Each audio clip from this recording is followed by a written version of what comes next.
on emotions as messages. So I like to think about emotions as like messenger from my body. My body is telling my mind, telling me like that something's happening.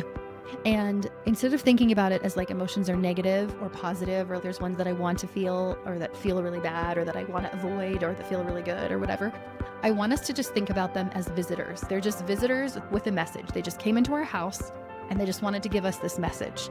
And as soon as we can receive the message, usually the visitor leaves. Sometimes they stay for a while. Sometimes they sit down with us and they're like, we're actually going to stay for the whole night. Maybe we're going to stay for a couple of days. But eventually that messenger is going to leave.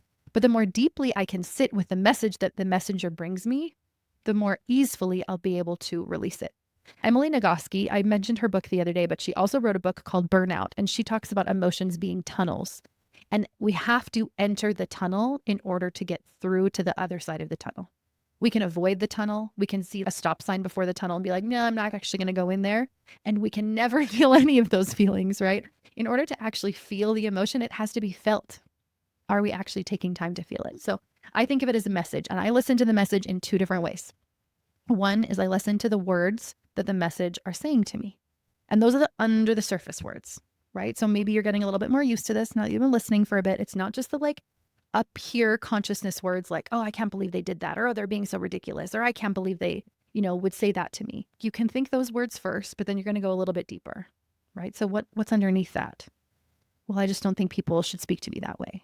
Okay, well, what's underneath that? People are speaking to you that way. So what's underneath that? Well, if they're speaking to me that way, and they shouldn't, then what does that mean about me?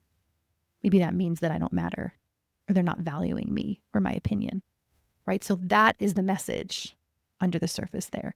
So when we were talking about the parent-child self, that's listening to the child self. That child self is coming to me and they have something to say. I can imagine that feeling is a little person inside, and they're coming and they're speaking to me and they're sharing their message with me. And I can sit and I can listen to the message that they have to tell me. I did this the other day with my daughter because we talk a lot about emotions as messages. And I was like, hey, what message is this? What message is this? And because she was asking about anger. And I said, anger, it's often telling us that something's wrong, that something's not right, that something needs to change.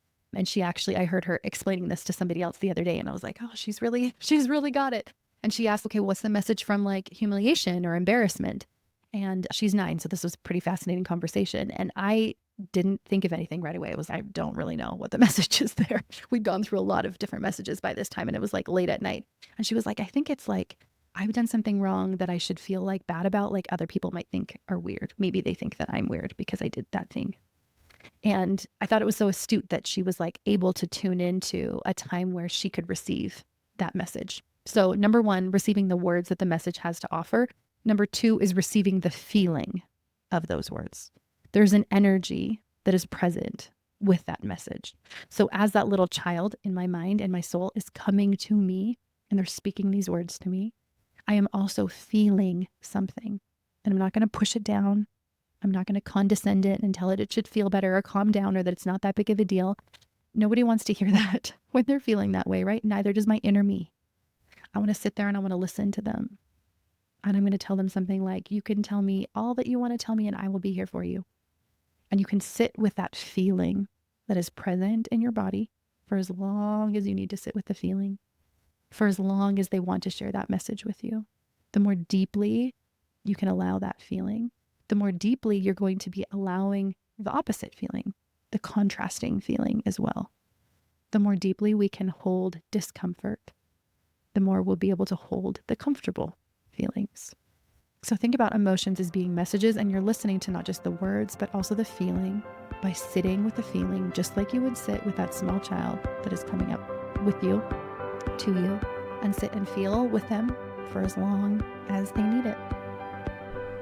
If you are enjoying these episodes, I would love for you to follow, subscribe, like, share, do all those things so that it can get more out into the world, more out into the algorithm, and join me in this shame-free movement.